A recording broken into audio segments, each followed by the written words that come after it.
Carroll was a part of an early energy nationally in the transition from traditional teaching into computer-assisted instruction. The focus was always on here's how you use the technology. It wasn't on here's how you teach with the technology. She was a doctoral TA in the English department, and I was the director of freshman English, as we called it in those days. It was a very memorable time for me because all of a sudden we said to them, you're now going to be, whether you like it or not, you're going to be teaching first-year composition in computer labs. There were no classes on how to do that. There were no manuals on how to do this. It created a crisis from my point of view in teacher training. And Carroll and I spent a lot of time talking about that problem. I said, why don't you fix it?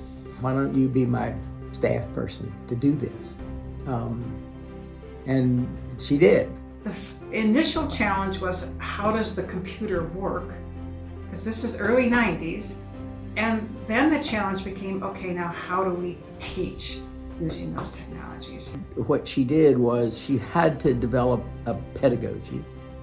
She had to develop a pedagogy for faculty who, in large part, were not themselves familiar with computers. She had to develop a program in technological training, and she had to develop a curriculum. Beyond the universities where I was teaching, people were noticing what we were doing. It was an important contribution to what was then just a nascent field. Because we were going to regional and actually national conventions and conferences, we would present about our online teaching course, and universities all over the United States would contact us and say, would you give us an outline? How are you doing this? What research sources are you using? So she moved out of our program and then started doing essentially the same kind of thing, what was a really retooled Center for Faculty Development in the university, which she co-directed until she left to go to Loyola. When I was at NIU, I wanted to do an internal conference just for NIU and have presenters from the faculty. So when I got to Loyola, I went to my boss and I said, I've got this idea I've been wanting to do.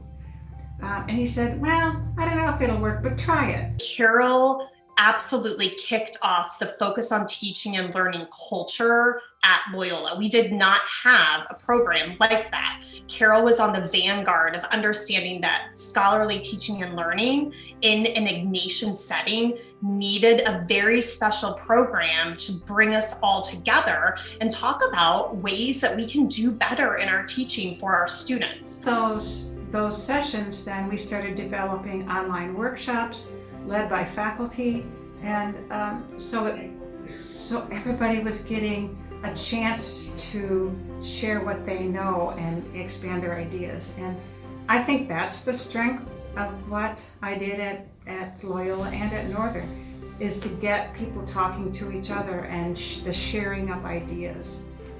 She knew with optimism there was a better way to do things for our students, and really that would trickle into our society. I think the thing that I found at Carroll was there was Professor Sidney Jones took an interest in me and had faith in me when I didn't have faith in myself. Pulling that forward and working with faculty, encouraging them to share ideas that they have that they may not think are great ideas or anything that is worth sharing, that convincing them that this is something that other people could benefit from. She never feared pushing boundaries. She never feared this sort of idea of curiosity, but also restless reinvention. I think the thing that is most remarkable to me about receiving this award is that my college friends are the ones who nominated me. 11 women whom I've known for over 50 years, who've watched my career, watched me develop as a person.